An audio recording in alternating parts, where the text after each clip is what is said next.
Double-day practices today, modified format, trying to recover our team for one more scrimmage in fall camp tomorrow, kind of to welcome Thursday's heroes and make a special event for them to watch us with a little Thursday's Hero reunion happening after that. So camp just continues, a lot of work. What did Jeff tell you about Adam Hogan? I'm not sure yet, maybe a quad strain, maybe a quad contusion, but that's all I've heard to this point. So obviously not at the right position. We'll take recommendations or tryouts for any of you that might have some eligibility that might be able to help us at corner. So 3 o'clock today, report with your cleats out on the field, and we'll see what you look like out there. That was nice right there. What is the plan tomorrow as far as your on-field thing? Are you going to use your regular guys to scrimmage? No, we won't use really hardly any, so we were pretty limited the first one. This one will even be more limited than that. I'd like to get some more live kicks, especially field goals. Justin Sorensen is separating himself over the last couple of days, and so that gap is widening, not narrowing, and so he's doing a really nice job, but I'd like to see him more under pressure in the stadium with live rushes tomorrow. I'd like to see our punt game get some work. And then, again, we will probably make a lot of scout decisions and break up to work after next Wednesday's practice, so this will have a lot to do with maybe some of the younger players and how we'll use them for the upcoming year. Bronco, without divulging strategy with this cornerback situation, are you going to have to protect that position somehow? Yeah, I think certainly, man. We're working hard in practice just to protect it now. We've modified formats in about every way possible, with extending warm-up time, with adding treatment time, with adding different movement patterns, with less hitting, with being on the grass almost every day. And so, but certainly with the depth issue and possibly schematic things, there might have to be some consideration there. 3-6-3 maybe? Let's see, 3, 6, 3. Does that equal 11? Yeah. Was what happened today is kind of like a freak thing because he just came out of nowhere and nobody touched him. So not only his, but Jordan Johnson's, and I would say going back to Trenton Trammell, he was returning a kick on air and just planted and no one touched him. So, man, hard to figure out right now.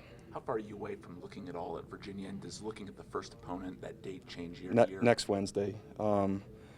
I get bored before then, but also the players get bored in terms of urgency. So excluding my first year, I think we've been really well prepared for our opener, as well as our record after bye weeks is strong and our bowl game is strong. So we have a model that's pretty similar for all of those, and I think that's about what we'll do again this year.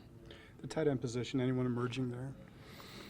Not really. In the tight end position, it kind of depends which type of guy are you looking for. There's the mover, blocker, play action tight end. There's the little receiver-ish tight end, and then there's kind of a regular tight end. So those are all 3 different guys right now, and we have 7 of them on scholarship, so I think we'll be well staffed. What about a buck linebacker? Yeah, great battle. Tyler Beck and Manoa almost dead even.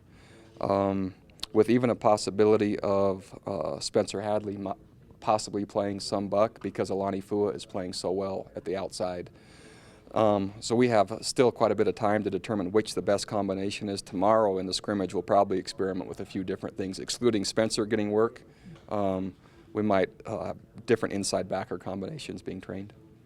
How would you describe what Taysom has done over the past 10 months to get back to where he is? Man, consistency and hard work. And I don't think any of us will know, he or I, until we actually play. But I think the amount of work has gone in. I think his summer, from what he shared, was really helpful. I think the amount of classroom time and the amount of rehab and physical time gave him the best chance. And so I think, again, consistency and hard work to this point. Now, where the production is, once we start keeping score, I think we'll know that. Mike Hague was running around a bit out there today. Yeah, Mike Hague will have a follow-up appointment with the doctor this upcoming Monday, and that'll give us a great idea of where he is and how he might be able to be used. And Mike can play boundary corner, possibly could be a decent field corner, used the right way, and he knows all the safety spots and nickel. So just having him back would give us really one more player at a bunch of different positions. So I hope that that's good news. And was Kyle, we saw Kyle a bit today, was he playing a little bit yesterday too? Yeah, or- played a little bit yesterday, as well as we're getting Kyle and Spencer Hadley both back, and about what you saw today. They're in the work. It's not all the way 100%, 85-ish, but they're progressing. 3.63 is 12. It'll work in the CFL now. I like that. I was Yeah. trying to do the Yeah. math, but then I That got was off. distracted with your other questions. Right. So Will you travel 3 QBs, and if so, has Jason Munn separated from Christian we might even travel 4.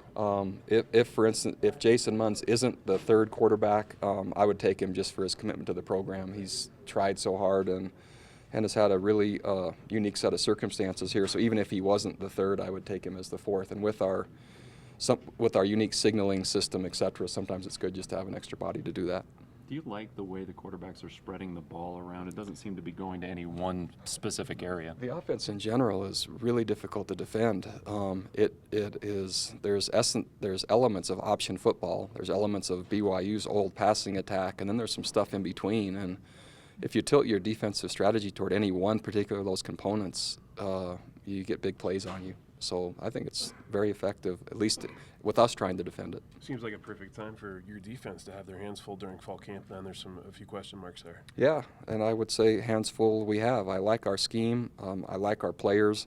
Still a few depth questions, and then we have to figure out our corner situation. And hopefully within 2 weeks we can get some bodies back and then decide what are the best combinations.